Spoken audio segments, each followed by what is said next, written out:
At home, if I want email, I'll just go and use the cloud. If I want a blog, I'll just go and use Blogger or WordPress. Whatever I want, it's all cloud-based. But what I'm seeing in organisations, it's like, well, no, we must spend 5 years and $1 billion to have all the hardware and software all configured by ourselves to run like shit.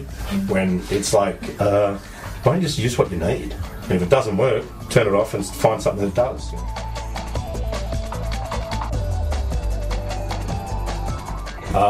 iPhone, I've always thought BlackBerries were superfluous devices. Why you needed a phone to do email, just like fax machines, you didn't need a fax machine. Could have always used emails, and I just don't want to have email beeping at me all the time. When you need a keyboard, it's there. When you don't need a keyboard, you get screen real estate back, so you can get a much better experience. So I'm a big iPhone fan. Both. This thing is compatible with everything. This thing doesn't allow me to do stuff that I want to do, like Flash. So I'd really love it if Apple designed devices based upon saying, I'll decide what websites I use, you guys just make it work. So fantastic device, but without Flash, it limits me. And also I do a lot of presenting, and I have enough problems with audio-visual guys getting PCs to work, and trying to get this to work would be a nightmare. It would have to be the iPhone. I tend to carry it with me everywhere and generally get good connectivity, but yeah, it does pretty well all I need. And but yeah, this is probably the number one device. Touch with your hand, touch with your hand, touch with your hand, touch with feel in your heart. This, so I sort of have it, but it doesn't work in Australia, which is the Square credit card reader for my phone. I think if we all had one of these, payments, the economy, everything would just flow so much more smoothly, and I wouldn't have so many bills to pay and stuff and money I owe people that I can't pay them. So the Square, hopefully it'll come to a financial institution near us soon.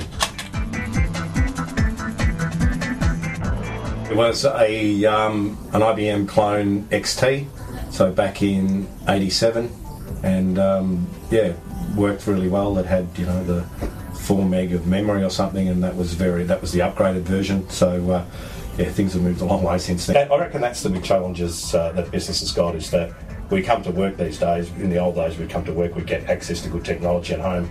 We had one old PC that wasn't connected. Now at home, everything works, everything's connected, everything's wireless. And you come to work and it's like, shit, why isn't this working? And why can't I get connected here? And why do we have to use this thing that looks as though it was designed by Noah when he did the Ark? My favourite application at the moment would have to be Plants vs Zombies.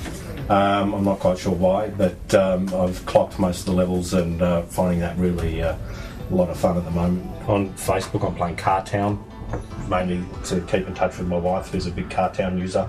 So, but again, I'm sort of interested in just the psyche of those casual social games.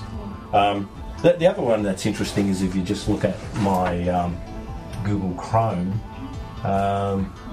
So if you sort of see the most visited things, Facebook's number 1, Twitter's number 2, Yammer's number 3, The Age is number 4, Innovation Academy, an internal innovation thing in Deloitte, my blog, YouTube, and some stuff I'm doing with Carlton Footy Club. So I think that's quite interesting, because when you look at what I do, other than the Age newspaper, everything else is social media. So the only real content site, you know, or pure published content site is the Age. Everything else is social. But again, maybe I'm a bit of a early adopter freak. But if you combine sort of those, and the next ones would be LinkedIn and stuff like that.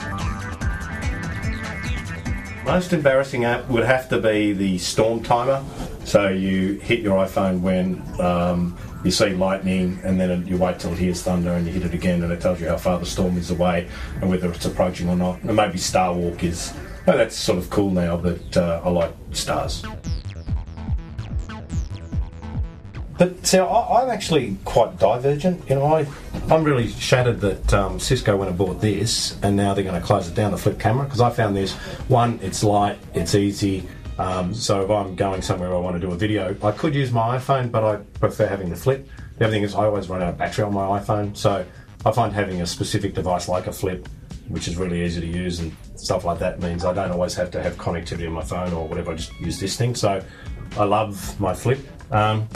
The other one, the thing that's really driving me nuts at the moment is I need to be connected all the time, and I find that like the phone reception you get is dodgy, and so I've bought one of these pocket Wi-Fi things. So it's got a data plan in it. You turn it on. It's the easiest Wi-Fi network ever. You turn it on and it works, like unlike most Wi-Fi networks.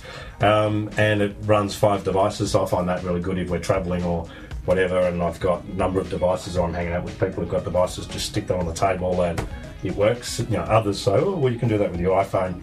I find downloading and updating iPhone OS is very difficult, but it shouldn't be. This thing works beautifully, and if the phone goes out is taken away, the Wi-Fi is still there, so I love that.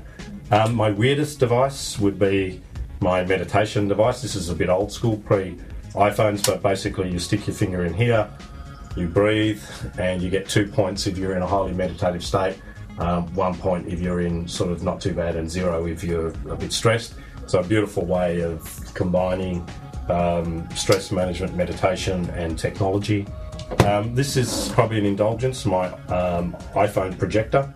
So you stick that there, stick the iPhone in there, and you project it up there. So that's a little bit indulgent, but that one works pretty well. The other one that I'm enjoying is just the portable iPhone speakers, with the music. So that run both battery and power. But other than that, I don't use much tech at all.